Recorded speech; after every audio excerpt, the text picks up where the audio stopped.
Bonjour à tous et bienvenue dans notre nouvel épisode du Geeking Show. Donc comment ça va les amis? Ça va. Ça va moyen.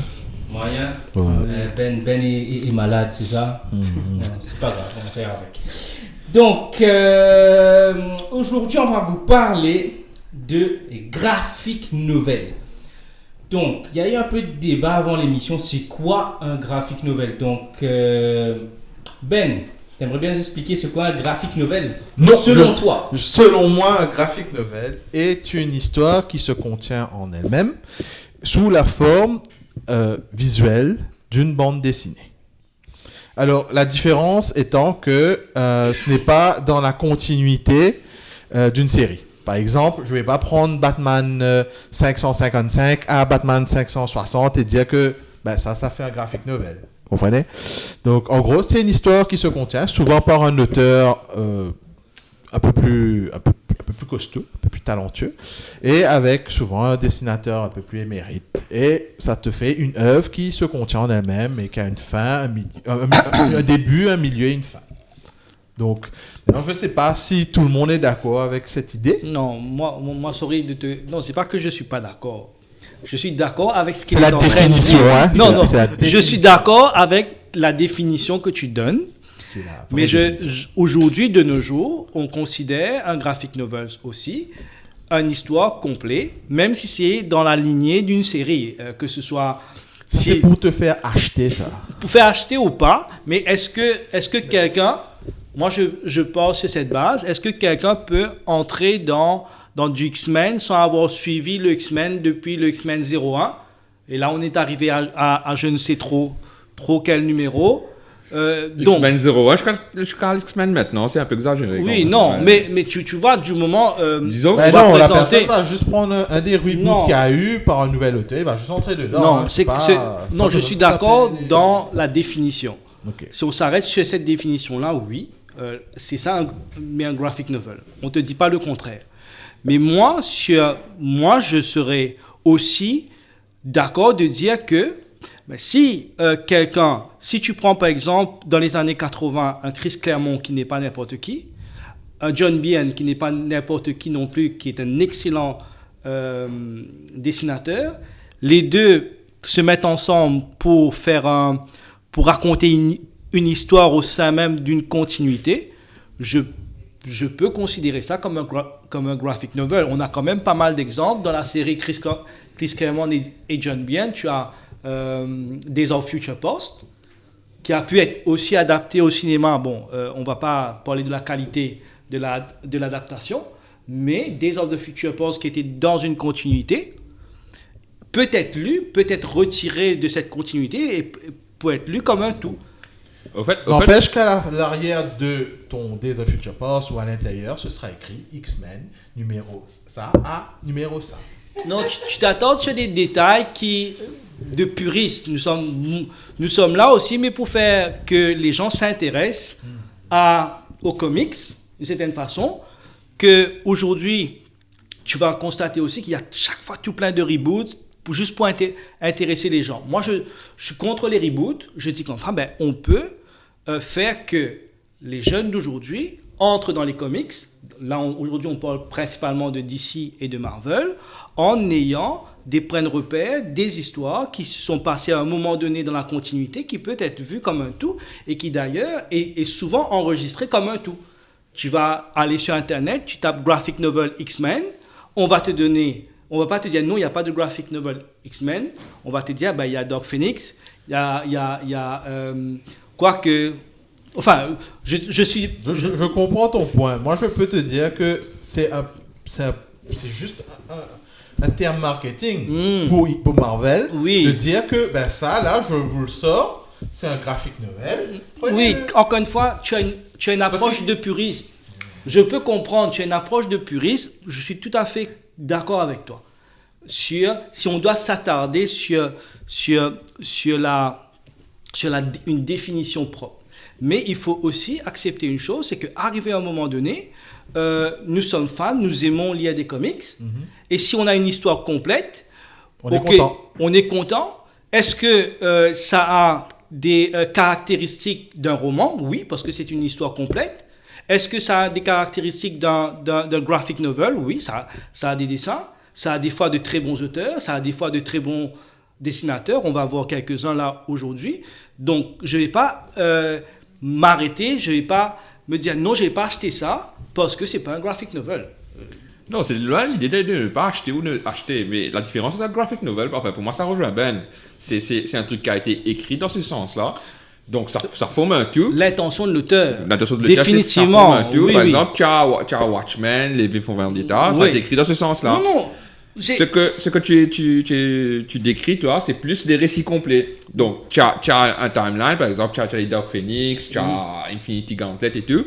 Tu as un timeline, ça a été mis ensemble pour faire un tout. Et c'est vendu tel un graphic novel. Mais de là à dire que c'est pas un graphic novel, c'est un graphic novel, Non, moi, ça reste à Là n'est pas le débat du jour, les amis. Donc, moi, je vais juste demander la définition. Donc, merci à Ben, Stéphane et Nicolas, du coup, de m'avoir aidé dessus. Et du coup, ça commence un peu chaud aujourd'hui. Je pense qu'il y a certains fans qui voulaient un peu ça. Donc, un petit clin d'œil à Joël, qui cherche un peu la bagarre, on va dire ça comme ça. Donc, merci à vous. Aldo, vu que tu n'as pas parlé du tout là, dans le petit débat, tu nous présentes quoi comme graphic novel aujourd'hui? Alors moi à la base je voulais parler d'un storyline Spider-Man, mais pas celui-là forcément. À la base je voulais parler de Superior Spider-Man, qui est selon moi une des storylines les plus intéressantes. En gros c'est Otto Octavius, Dr Octopus, qui est en fin de vie, parvient piéger Peter Parker dans son corps et prendre sa place et de rentrer dans la peau de Spider-Man. Et le graphic novel dont je vais parler aujourd'hui reste dans cette thématique. Je parle de Spider-Man Kraven's Lost Hunt, sorti en 87, écrit par John Mock DeMatteis et dessiné par Mike Zeck. Alors, pourquoi celui-là? Parce que selon moi, ça reste... Bon, je ne sais pas un hot take, pour moi c'est une évidence. Spider-Man Kraven's Lost Hunt, ça reste quand même un classique qui aborde des thèmes plutôt intéressants. Déjà, pour commencer, John Mock DeMatteis, il utilise une technique narrative assez intéressante. C'est qu'il permet au lecteur de rentrer dans la tête des personnages. Donc, il utilise des bulles colorées. Donc, je vais vous montrer un peu.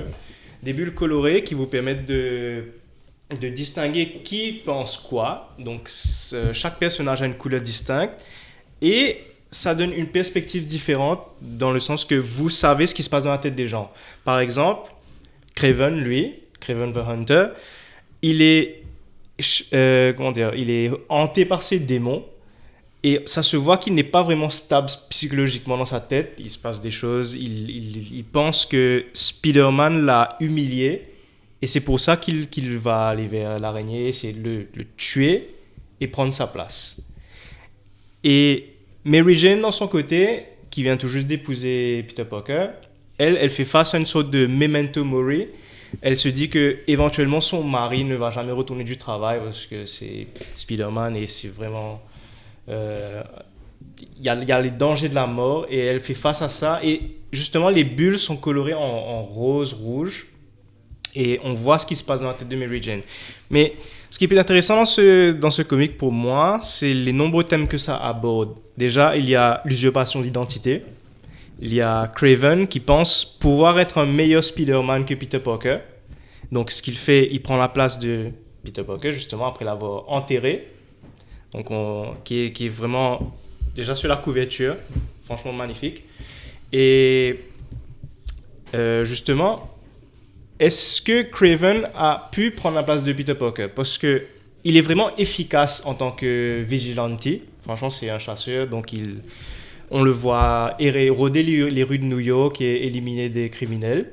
Donc Kraven, il pense qu'il a assimilé Spider-Man. Il pense qu'il est devenu Spider-Man, mais il ne réalise pas que ce costume a deux facettes. C'est comme une pièce. C'est qu'il y a le côté araignée, donc le côté surhumain, chasseur qui arrête les vilains, qui justement dans ce comics, on parle de Vermin, qui est une créature hybride, on va dire, une sorte de tueur en série que Peter Parker n'a jamais pu vaincre seul. Il a dû être aidé par Captain America à l'époque. Et Kraven, il va montrer qu'il est beaucoup mieux que Peter Parker parce qu'il arrive à arrêter Vermin tout seul. Mais encore une fois, il y a ce thème qu'il n'a pas capturé l'humanité de Peter parce il est allé arrêter des criminels dans le costume de Spider-Man, mais il n'a pas ce côté humain parce qu'il a tué même un des criminels en question. Et c'est du tout pas Peter Parker. Et Mary Jane s'en rend compte assez rapidement. Et franchement, pour moi, ces thèmes que ce comic aborde, la façon dont John Mogdy-Mathéis l'a abordé, il a utilisé un poème de William Blake qui s'appelle The Tiger, qu'il a arrangé à la sauce Spider-Man. Ça donne Spider, Spider, burning bright, in the forests of the night, what immortal hand or eye could frame thy fearful symmetry. Et sans rentrer dans une analyse littéraire, en gros, ça fait comprendre que Kraven ne voit que la surface de Spider-Man. Il ne va pas plus loin et il se dit que voilà, j'ai surmonté l'araignée, je suis devenu bien supérieur à lui. Mais ce qu'il ne réalise pas, c'est que Spider-Man, c'est comme je dis, c'est deux pièces. C'est deux faces d'une même pièce. Et franchement, c'est vraiment magnifique. Et les dessins de Mike Zeck, franchement, timeless. Je vous encourage à les lire, franchement. Merci Aldo. Et Ben, toi, tu nous présentes quoi du coup aujourd'hui ? Alors moi, ce que je voudrais présenter, c'est justement peut-être la BD DC qui m'a fait entrer vraiment dans l'univers. C'est Identity Crisis. Alors Identity Crisis, c'est quoi ? C'est écrit par Brad Betzer. Et à la base, c'est plus ou moins un crime. Il y a un meurtre. Exactement. Qui c'est qui a commis le crime ? Donc nous avons l'épouse d'un super-héros qui se fait assassiner. Et au tout début de l'histoire. Et donc, tu as tout ce concept de qui c'est qui oserait s'attaquer aux proches des super-héros. Et c'est une BD qui, si vous connaissez quelques membres de la Justice League, vous pouvez juste entrer dedans. C'est plus ou moins écrit du point de vue de Green Arrow. Et qui est un excellent personnage. Rien à voir avec ce qu'on a eu à la télé, qui est une sorte de sous-Batman. Là. Le Green Arrow, c'est un personnage vraiment attachant et qui a des valeurs et tout. Et donc, vous avez justement une sorte d'œuvre qui va vous transporter. Bon, il y aura des combats contre des méchants, il y aura un très bon Deathstroke qui va être introduit dedans, qui va devenir une référence par la suite. Et justement, tu as aussi tout un mystère derrière, mais qu'est-ce qui se passe quand les héros ont fini de buter le cul aux méchants ? Qu'est-ce qui se passe tout de suite après ? Genre, techniquement, Superman, il vient, il défonce le méchant, il se barre. Hein. Il y a quelqu'un qui passe derrière. Et cette histoire-là va vous faire découvrir un peu qu'est-ce qui se passe derrière. Donc ça, c'est une BD excellente que je recommande. Il y a des événements dedans qui peuvent faire polémique. C'est sombre, c'est vraiment méchant ce qui peut se passer dans cette histoire. Mais c'est très très bien dessiné, c'est très très bien raconté. Je recommande ça vivement. Merci beaucoup Ben. Donc, prochaine personne, Nicolas. Alors, moi j'ai pris un classique des années 90, c'est Infinity Gauntlet. Donc, ceux qui connaissent le MCU, Infinity War, ça vient de là, Infinity Gauntlet. Donc, ça raconte quoi ? Ça raconte Thanos. Donc, c'est la mort, en fait, l'histoire tourne autour de la mort, qui ressuscite Thanos pour lui lancer un défi. Donc, déjà, Thanos est amoureux de la mort. Donc, pour lui, le défi que la mort le lance, il doit le relever à tout prix. Du coup, ce qu'il essaie de faire, donc il a le plan de renier les Infinity Stones, je vais y arriver, pour, comme dans le film, annihiler la moitié de toute l'humanité, pas de l'humanité, mais de l'univers, on va dire. Donc, du coup, même s'il le fait, par rapport au film, même s'il le fait à la BD, il n'arrive pas à subvenir aux besoins de l'amour. L'amour vaut toujours plus. Mais ce qu'il ne réalise pas, c'est qu'en faisant tout ça, il est en train de créer des catastrophes à travers le monde, sur Terre, dans les autres planètes. Et les héros, les héros, que ce soit les Avengers, les X-Men, ils commencent à se dire mais qu'est-ce qui se passe, d'où ça sort, toutes ces catastrophes d'un coup. Et du coup, ils se réunissent et ils arrivent à comprendre que c'est en fait Thanos qui est à l'origine de ça, grâce au Silver Surfer, qui vient avertir Doctor Strange justement. Il y a quelque chose qui se passe, il faut faire quelque chose parce que s'il continue comme ça, toute l'humanité, tout l'univers va se détruire. Donc, le prémisse de base, c'est ça. Mais ce qui fait que cette BD reste culte toujours aujourd'hui, c'est que Jim Starlin, dans son scénario, il arrive quand même à emmener quelque chose de profondément humain à tous ces super-héros. Ok? Donc déjà, Thanos, bon, c'est un vilain, oui. Il est puissant, il a le pouvoir qu'il... Et il est vilain. Ouais, il est vilain, ouais. Mais au fait, c'est aussi son amour pour la mort qui le pousse à démontrer, voilà, moi je suis capable, je peux te faire ça, mais pourquoi tu me donnes pas ton amour? Donc, tout tourne autour de ça. Ok? Mais, en même temps, si vous lisez Infinity Gauntlet, vous allez découvrir des scènes épiques de combats de super-héros complètement démons. Donc, déjà, Thanos avec sa puissance, et d'un claquement de doigts, tu vois Wolverine qui est un immortel, qui se régénère, il n'arrive pas à se régénérer, il devient une espèce de bout de plastique. Arrête de spoiler, voyons. C'est un exemple. Mais tout ça pour dire que Infinity Gauntlet, pour moi, reste une de mes BD fétiches de Marvel. Il y a aussi Guerre secrète que j'avais parlé la dernière fois. Ouais. Mais Infinity Gauntlet, pour moi, après Guerre secrète, c'est un des événements qui même si on parle de Marvel 20 ans, 30 ans après, ça restera toujours comme une référence de ce que Marvel avait proposé. Et tu as quand même les super-héros préférés de Jimmy Starlin dedans, Adam Warlock, Silver Surfer. Silver Surfer. C'est quand même... Et aussi, on a Mephisto. Mephisto, c'est la couverture. Qu'on va voir dedans. Déjà, on le voit sur la couverture. Et il y a aussi une rivalité entre frères, Star Fox et Thanos. Star Fox, ouais, le frère de Thanos. Donc, ça vaut la peine d'être lu parce que c'est complètement différent de ce qu'on voit mais au cinéma. L'histoire est plus... En fait, c'est beaucoup plus intéressant, poignant, plus gritty. C'est bien écrit. Jim Starlin, c'est un mec. Ouais. On regarde pas vraiment il n'y avait pas encore le contrôle de Disney vraiment au niveau des thèmes qui sont abordables au cinéma. C'était évidemment Marvel, donc... Ils ont pris certains éléments pour mettre dans le film, mais ça claque pas autant. Non, mais pas grand chose. C'est pas grand chose. Je sais pas pour ceux qui ont lu, pas vraiment grand chose, parce que même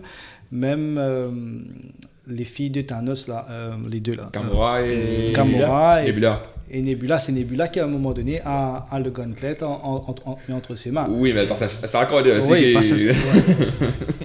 mais excellent, ça vaut la peine. Ouais, voilà. Merci Nicolas. Et du coup, Stéphane? Alors moi j'ai changé d'avis en route, j'ai changé en cours d'émission. Je suis venu avec mes X-Men parce que pour moi, on a discuté un petit peu plus tôt sur qu'est-ce qu'un graphic novels ou pas. Les X-Men quand même, ils ont beaucoup d'histoires qui peuvent être considérées comme des graphic novels. Beaucoup d'histoires allant de The Dark Phoenix Saga, qui a été très très mal exploité par le cinéma, très mal, dans 2 fois. Et c'est une des meilleures sagas de la meilleure. Hein. Ensuite, House of M, qui va relancer un petit peu l'univers Marvel. Et on a quand même un des derniers des années 2000, le complexe du Messie. Donc, on a des histoires comme ça qui peuvent être pris ou bien repris comme des graphic novels. Mais quand même, le meilleur de tous reste God Loves Man Kills. Pour ceux qui connaissent, c'est Dieu crée, l'homme détruit. C'est là-dessus que c'est basé le meilleur des X-Men jusqu'à présent, X2. X-Men 2. Qu'est-ce qu'il y a, toi? Le meilleur des X-Men à être porté au cinéma, c'est X2. Discutable. Non, mais oui et non. Non, moi je trouve que c'est un des meilleurs. C'est un des meilleurs. Moi, First Class. Non, First Class, c'est un peu... On va en parler de cinéma plus tard. Mais First Class, c'est la façon dont ils traitent les personnages dans First Class. C'est loin de moi, ce que je considérais comme l'exploitation de super-héros. Par contre, dans X2, qui se base beaucoup sur God Loves Man Kills, Dieu crée, l'homme détruit, écrit par Chris Claremont, dessiné par Brent Anderson, 82. Excellent. Les dessins sont très obscurs, très sombres. Il joue très bien avec... tu as vraiment... on sort de... À l'époque, c'était John Byrne qui dessinait dans X-Men, qui étaient des dessins très fluides, bien dessinés. On voit bien, et là, on tombe un coup dans du Brent Anderson, très noir. Et rapidement, l'histoire, c'est un type, Striker, qui va tuer sa femme et son fils parce que son fils est né mutant.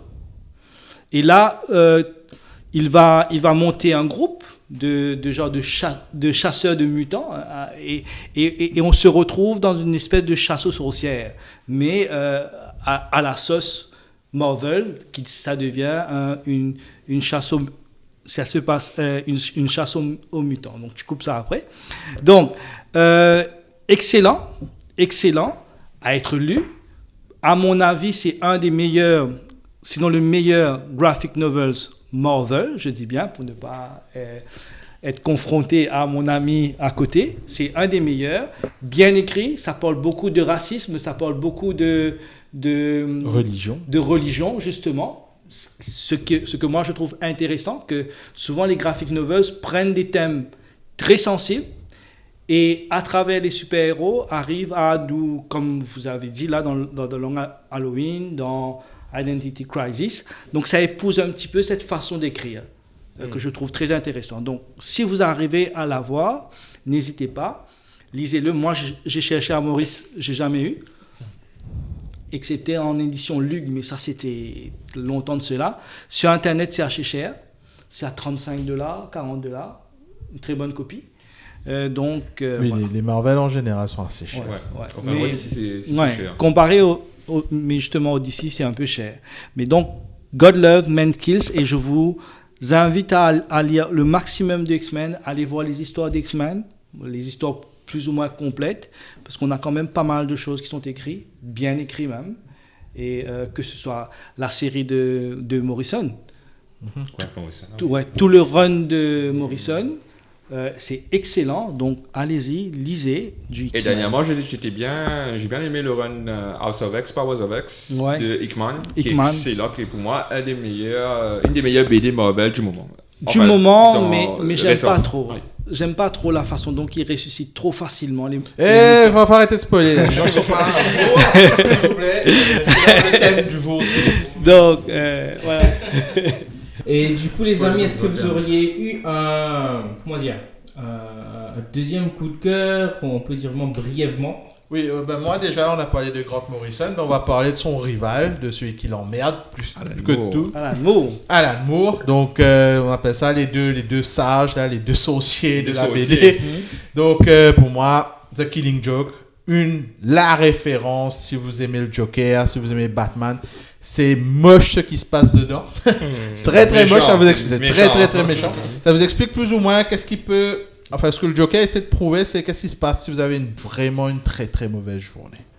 Donc, à découvrir, disponible à Maurice, Uvalé, chez le prêtre. D'accord. Et toi, Nico? Moi, j'ai choisi un Batman, donc pas le plus connu, Court of Owls, qui est un peu le début du New 52, et qui raconte une histoire où il y a une espèce d'organisation secrète qui est à Gotham, qui est ancrée dans Gotham depuis très très longtemps. Et c'est eux qui gèrent un peu Gotham dans l'ombre. Et le souci avec le Court of Owls, c'est qu'ils ont un problème, c'est Batman. Ouais, et du coup, Batman se trouve entremêlé, malgré lui, dans un engrenage où il découvre qu'au fait... Il ne connaît pas sa ville. Il connaît pas sa ville, voilà. Donc, en gros, c'est ça. Mais le dessin de Greg Capullo et le scénario de Scott Snyder, franchement, ça vaut le détour. Et toi, Aldo, du coup? Et moi, du coup, pareil, Batman, de Jeff Loeb et Tim Sale, c'est The Long Halloween. Et pour moi, franchement, ça reste un classique que j'ai découvert que récemment, à travers l'adaptation film d'animation, et puis je suis allé lire la bande dessinée, plutôt. Et franchement, c'est la naissance du crime désorganisé et la mort du crime organisé dans Gotham. Et Batman doit faire face à de nouvelles menaces dont il n'est pas encore tout à fait préparé, on va dire. Et en même temps, c'est la naissance de Double Face et la mort d'Harvey Dent, un ami à Bruce Wayne et un ami à Batman, qui devient une des grandes menaces de Gotham, on va dire. Et franchement, ça reste un classique. Et toi, Stéphane, t'as choisi quoi comme Batman? Non, je ne choisis pas Marvel. Mais désolé, je reste fidèle à Marvel. Pour la petite info, Long Halloween, c'est une des sources d'inspiration de Nolan pour le jeu. Une grosse source d'inspiration de Christopher Nolan. Sorry, moi je vais déroger de rapidement. Le premier, la mort du Captain Marvel, toujours de Jim Starlin. Captain Marvel qui meurt d'un cancer. Ça aussi, c'était à l'époque, les super-héros étaient intouchables, ils ne mourraient jamais. Et Captain Marvel va mourir d'un cancer, dans la mort du Captain Marvel. Non, pour ceux qui ne réalisent pas, on ne parle pas du Captain Marvel. Non, du tout. Hein. On Avant, du pour premier. nous, pour ceux qui connaissent, C'était un homme. C'était un homme. Donc, la mort du Captain Marvel, excellent. Et puis le deuxième qui va... parce que à une époque, dans les années 80, fin 80, Daredevil passait par un très, très mauvais passage. Et là, c'est Frank Miller qui va le prendre en main, qui va prendre Daredevil en main et va écrire Born Again. Et après, il y avait Man Without Fear qui introduisait un peu... Man Without Fear, et puis va emmener un petit peu Elektra dans la saga de... Ouais, c'est juste dommage que Frank Miller déteste les femmes, mais sinon... Ouais. Mais voilà les deux que je vous conseille. Vous pouvez la voir sur Internet, vous pouvez aller le lire directement sur Internet. Donc, la mort du Captain Marvel, parce qu'un héros, ça meurt, même de maladies normales, et quand même, mais Born Again, parce que c'est Daredevil, parce que c'est Frank Miller. D'accord, merci à tous pour ces partages. Donc, nous allons passer à vos rubriques. Donc, qui va commencer aujourd'hui?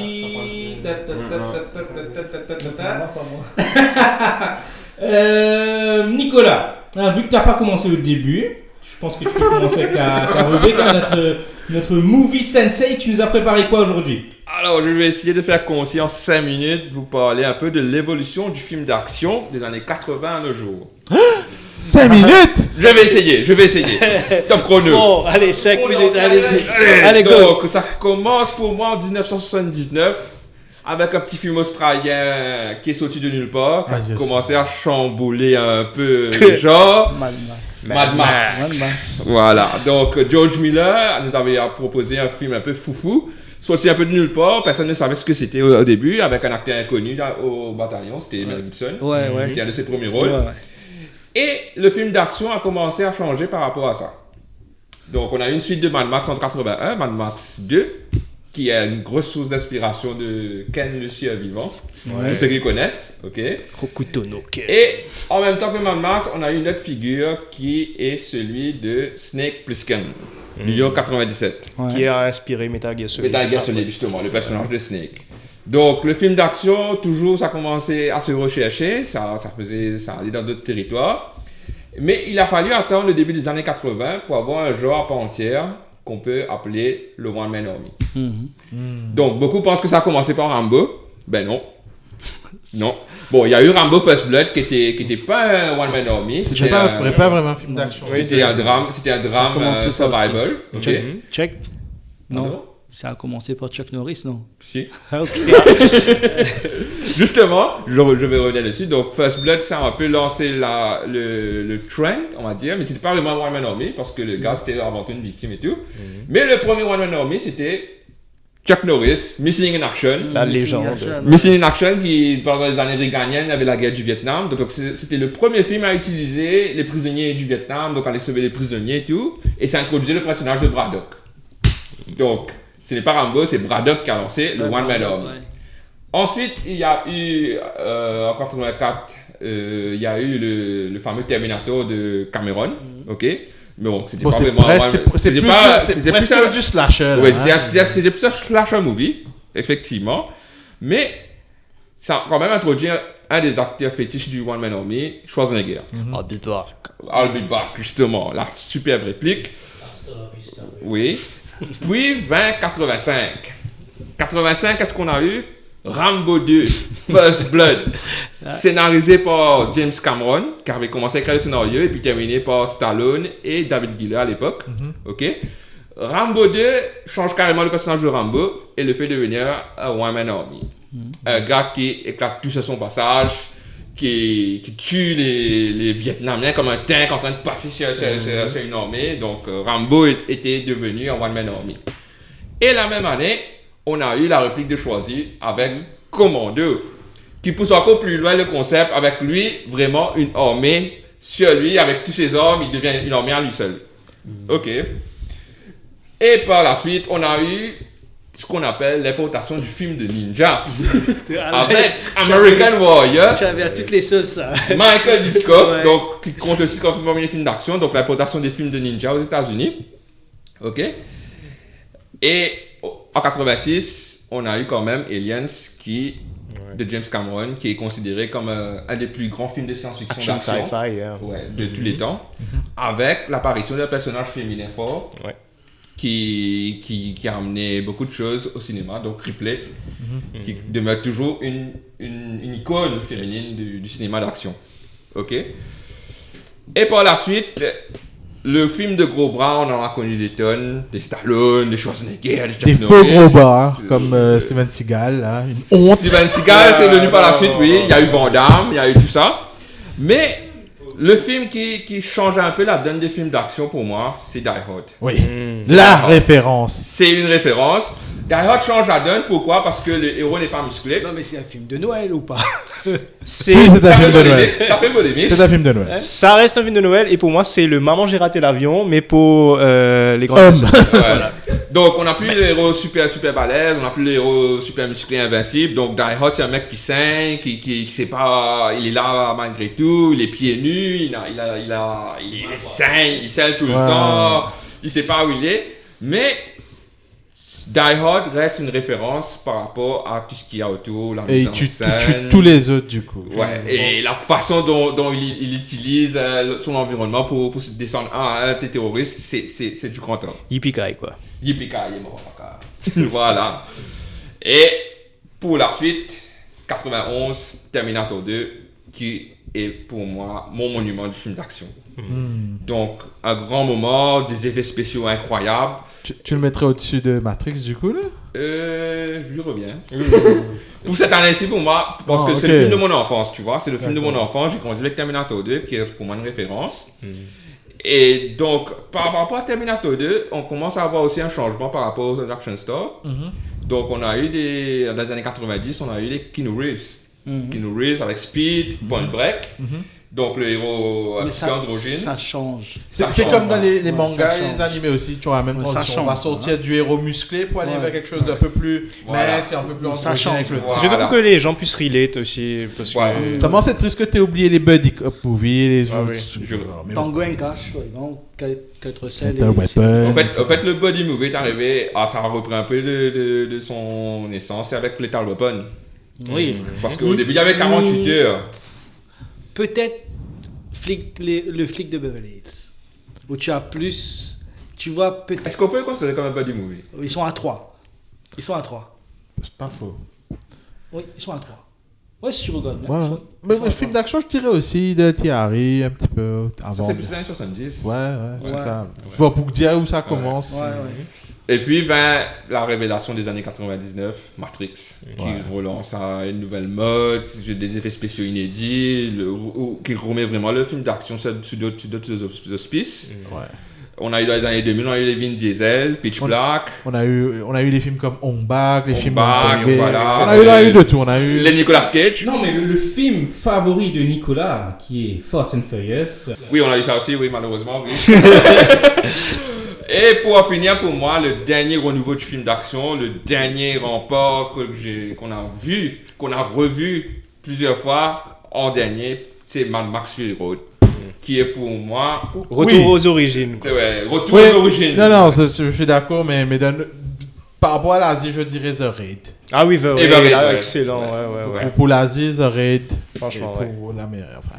Et bon, ça n'arrête pas, donc on a toujours des John Wick, des Nobody, donc on attend qu'est-ce qui va arriver, parce que pour moi, après Fury Road, il n'y a pas vraiment eu d'évolution encore, donc on attend pour voir d'où ça va finir. On attend pour voir. Merci Movie Sensei pour ces références du cinéma. Ah, c'était très condensé, t'avais pas beaucoup de temps. Oui, Donc, c'est ça. tu t'es bien débrouillé. Notre Geek in Japan. Ah oui, c'est moi. C'est toi. Yes. Alors aujourd'hui, de quoi je vais parler? Je vais parler de manga. Alors, qu'est-ce que je suis en train de vous dire? C'est que, oui, c'est sympa de lire en ligne de façon légale, Manga Plus par exemple, ou illégale, mais c'est aussi sympa de rendre un peu vers l'auteur et de conserver un peu l'œuvre chez soi. Alors c'est bien sympa aussi la animé. Mais qui dit un bon animé dit souvent un très bon manga derrière. Parfois des mauvaises adaptations aussi, mais bon, ça, c'est discutable. Alors, l'idée derrière, c'est quoi? Vous avez un auteur qui vous pond toutes les semaines un chapitre ou tous les mois un chapitre, et après, ça vient en volume. Et là, vous avez l'embarras du choix à Maurice. Vous avez soit les éditions françaises, soit les éditions anglaises. En sachant que, qui dit version française, dit plusieurs éditeurs, la France étant un des pays qui a adopté le manga depuis le plus longtemps qu'on sache. Là-bas, tu as plusieurs éditeurs qui se battent pour avoir les licences des mangas les plus populaires. Ce qui se produit, vous avez Tonkam, vous avez Glénat, etc. Et ce qui va se passer, c'est que vous allez avoir une étagère où vous aurez des belles œuvres avec une jolie couverture que vous pouvez enlever et tout. Et peut-être parfois de formats, de tailles différentes parce que c'est différent maisons de publication. Et bien sûr, maintenant avec le papier, ça n'a rien à dire, ça sort d'Italie la plupart du temps. Et puis vous avez l'édition anglaise, en sachant que Viz a à peu près tous les mangas qui sortent, quasiment tout le monde. Un monopole, quoi. Ils ont un sacré monopole, donc ils peuvent se permettre... Viz Media. Voilà. Et eux, ils peuvent se permettre de vous sortir ça soit en tome simple, comme celui-ci, ou en tome triple, avec un papier un peu plus beau marché, mais qui est pas mal à prendre en main. Tome triple, donc on est en train de parler. Le tome triple, je suis fan. Franchement, ça. Pareil, c'est super pratique pour lire. Tu achètes ça, tu en as pour tes sous, en fait. Parce que Exactement. tu lis, et c'est bien concis. Exactement. Alors, ce qu'il faut savoir, c'est que quand vous avez un manga qui sort chaque semaine, ça vous fait, en un tome, vous avez à peu près 10 à 11 chapitres. Donc, c'est pas mal de tomes et pas mal de mangas. Et dans un tome triple, donc, ça vous fait à peu près une trentaine de chapitres à lire, qui vous permet de couvrir des arcs narratifs assez rapidement. Hein. Alors maintenant, en termes de collection, qu'est-ce que je vous conseille de faire? Donc, vous avez possiblement 2 ou 3 façons de faire. Vous pouvez soit décider de prendre tout, le vrai collectionneur, la personne qui vient, qui se dit... Il y a les 40 tomes de Berserk qui me fait de l'œil là-bas. Qu'est-ce que tu oui. me conseilles? Moi, je dis qu'il faut se faire plaisir, il faut se faire savoir se faire plaisir. Et c'est une œuvre majeure pour la littérature. Point. Oui. Berserk. Alors, soit donc, vous décidez à tout prendre. Et là, je vous conseille, ne faites pas les crevards qui prennent que le premier tome. Hein, parce que ça bloque la personne qui vient après vous et qui lui, voudrait tout acheter. Achetez 3-4 tomes. Commencez la collection. Notre option, c'est de prendre que les volumes des arcs qui vous plaisent. Par exemple, moi, pour Naruto, j'ai pris l'arc pour sauver Sasuke. Et l'arc contre Pain. Prenez les tomes qui vous plaisent, les arcs narratifs qui vous parlent, où vous vous dites, ok, moi il me faut ça dans ma collection. Ça, c'est les deux options. Et puis, ce que je voudrais rajouter, c'est peut-être dans votre collection, essayez de ratisser large. Les avoir en manga, ça vous permet aussi de revisiter plus facilement une œuvre. Vous allez vous dire, ok, ouais, bon, j'ai lu ça il y a 10 ans. Pour One Piece, ça fait quoi? 10 ans, 15 ans que vous avez lu un chapitre. Vous n'avez pas le mot de l'auteur, vous n'avez pas une idée vraiment. Un truc qu'il faut savoir, c'est qu'en version volume, parfois les dessins sont corrigés. Les petites erreurs ont été corrigées. Donc, vous avez quelque chose d'un petit peu plus. Il y a un polish, quoi. Il y a un polish quelque part aussi par rapport à l'œuvre. Donc, à découvrir, vous avez à peu près 3 librairies à Maurice qui en font venir des mangas, pas forcément dans le même nombre. Vous avez le Printemps, vous avez un petit peu chez Boko, vous avez un petit peu chez IOI.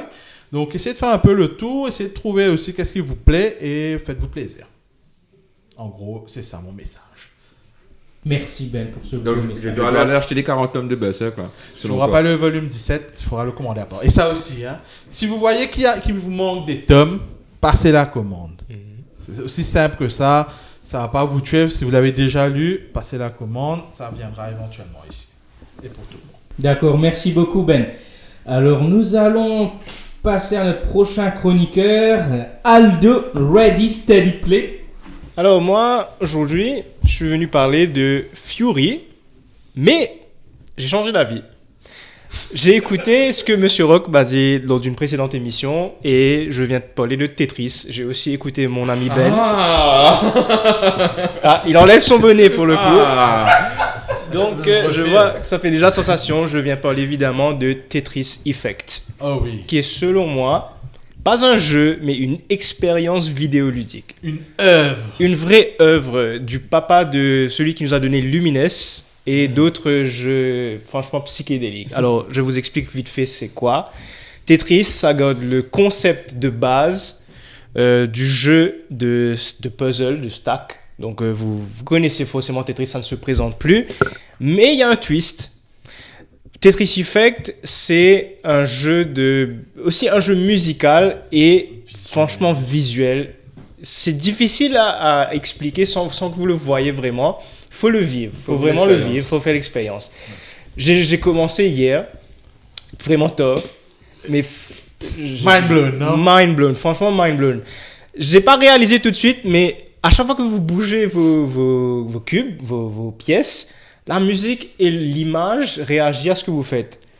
Donc c'était un jeu qui était aussi en VR. Oui. C'est ça, là, maintenant vous avez la version multijoueur. La version multijoueur et la version PC, parce que c'était pas sur PC avant.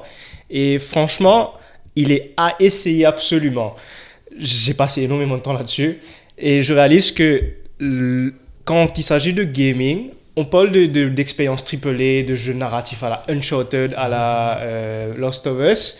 Mais quand on revient aux bases et qu'on réinvente le concept, franchement, ça vaut le détour. Ouais, pour moi c'était un des jeux de l'année que c'est sorti. Ouais. Et moi, à la base, je détestais Tetris. Genre, c'est le jeu que je voulais pas avoir sur Game Boy.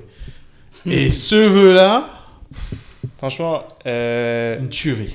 il n'est pas full price, je connais pas le prix exact, mais il fait pas $60. Franchement, si vous avez des sous qui restent, allez essayer Tetris Effect. Quelle que soit la plateforme. Il est sur toutes les plateformes majeures maintenant, donc y compris PC comme j'ai mentionné plus tôt.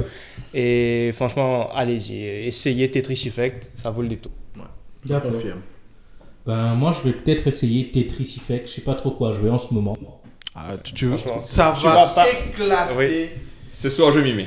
tes oreilles, tes yeux et ça va toucher ton âme. franchement, c'est... Ah là là. Non, je vais pas dire. Tu ne suis avant pas le produit là. Non, je ne suis pas. je vous assure, il n'exagère pas quand il dit que ça touche ton âme. La musique, la direction artistique, franchement, Tu fais le tour du monde. Tu fais le tour du monde.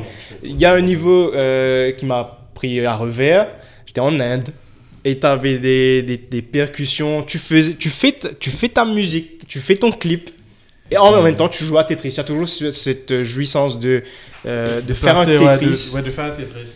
Et je veux vraiment affronter des gens aussi dessus. Ouais, franchement, je me suis pas encore mis au multijoueur, mais franchement, ça vaut le coup. Ben, écoutez, les gars, bientôt, on va organiser un tournoi de Tetris. Avec plaisir. Hein? Ok.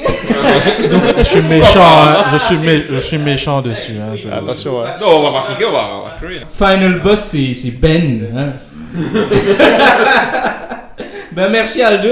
Monsieur Rock, nostalgie. Alors, moi, je vais parler de deux choses en une. Je vais parler d'une bande-son et d'un film qui a marqué les années 80, même si la suite de ce film n'a pas été terrible, même la série n'a pas été terrible. Attends, Vas-y, Ben. on peut essayer de chacun deviner là? Donc, vous avez deviné. Allez. Merde. Alors, c'est un film qui a eu une suite et qui a eu une série dans les Avec années une bande 80. son. Avec une bande son. Avec une bande C'est son. évident, c'est évident. Ne me dites pas que vous savez pas, c'est évident. C'est chaud, Il y hein? a beaucoup ça, hein? C'est évident. Non, il n'y a pas autant que ça. Il n'y a pas autant que ça. Il n'y a pas autant que ça. C'est chaud. Quelqu'un a des idées là? Tu ne peux pas avoir le film sans la bande son et tu ne peux pas avoir la bande son sans le film. Mais la bande son, c'est une tuerie pour les amateurs de rock. C'est un groupe mythique, légendaire, avec une voix. Et il y a une série. Et il y a une série aussi derrière qui reprend le générique. Même pas un dessin animé, il y a peut-être un Même, dessin si, il y Ah, a en des plus, il y a des animés. dessins animés aussi. Si, il y a des animés. Ah, mais je suis chaud. Here we are. Ça maman, tu aurais. Ah, sorry, messieurs. Bravo. Donc, Highlander. Oh, Highlander, 86. Parce que le cahier. Ouais, donc c'était vraiment. Monument. On ne peut pas dissocier le film. De la bande son. Oui, c'est vrai. Impossible. Seul d'entre nous Non. survivra. Oui, incroyable. On fait ce qu'on veut. Ouais. Dès qu'on entend le Here We Are, Les tout premiers. le monde ouais, reprend derrière Born to be King. Donc pour moi, c'est le film qui n'aurait pas dû avoir une suite. Oui. Parce que les suites Bon. étaient pourries. Non, non, le 2 n'est pas la suite de ce film. Je suis désolé, ce n'est pas la suite de ce film. Il y a beau écrit Highlander 2 dessus. Oui, c'est mais pas tu la as suite quand du même film. Sean Connery qui revient. Ils ont été Ouais. forcés, mais c'est Oui, pas la suite. mais tu sais, quand Sean Connery. C'était une connerie, quoi. Oui, c'était une connerie. Donc, quoi que tu sais, Sean Connery, Il y a deux versions pour lui. il n'a pas réellement été dans ses choix de films durant sa carrière. Des fois, il n'a pas été très. Il n'a pas eu vraiment les choix qu'il faut. Hein, parce que quand tu réalises que Sean Connery, on le connaît pour James Bond, on le connaît pour être le papa d'Indiana Jones. Mais après, il a quand même fait de très mauvais choix dans sa carrière. Il a fait The Rock. Ouais. Oui, il a fait de bons films. Il avait un pouvoir. Oui, il avait un pouvoir, mais qu'il a quand même, truc le tue. Hein, la Ligue des La Ligue des Justiciers. Justiciers, ouais. ça le Gentleman tue. extraordinaire. ça. Ouais. Donc voilà. Vous voulez la Si- BD, hein? Parce que la BD n'a rien à voir avec le film. C'est donc pour en revenir Highlander. sur Highlander. Bien sûr, il y aura la série après qui va faire quand même un peu le buzz parce qu'on aimait tous re-entendre cette chanson-là. Et Queen, c'était pas la première incursion du groupe dans le film. Il y a quand même Flash. Et là, c'est pire encore, c'est que la bande son reste, le film on oublie. Bon, on le pas. souvient de lui, mais pas pour les bonnes raisons. Il Pas pour reste les bonnes culte, raisons. mais Oui, il oui, famous, ouais. comme on dit. Non, le film, franchement, c'est à oublier. Mais par contre, là, oui, ben sorry, là, c'est sympa. Oui, non, c'est sympa. Oui, non, mais franchement, très bon. On oublie, on revient à Highlander. Il y a deux chansons, qui sortent du lot. Quand même, c'est Princess of the Universe et Tuerie, cette chose. Who Wants to Live Forever. Deuxième tuerie. Ouais, Deux ouais. chansons. Who Wants to Live Forever, pareil, du grand Freddie Mercury, du grand Brian May. Ouais, Brian. Parce mais que dessus, il est- Brian May, du grand Brian May. Et quand même, le casting, c'est pas mal. Christophe Lambert qui sort de Une Grey Stop, révélation. Oui. sort de Grey Stop, Oui. la légende de Tarzan. Et Sean Connery, qui est quand même pas mal comme le mentor, là, le mentor. Le et qui... méchant. Oui, Oh, oui, c'était Que vous avez vu partout. Ouais. Tu parlais de films d'action, voilà. Oui, vraiment, ça forme partie, ça ouais. fait partie Ouais. des films d'action. Apparemment, il y aura un reboot. Oui. Ah. Je sais pas.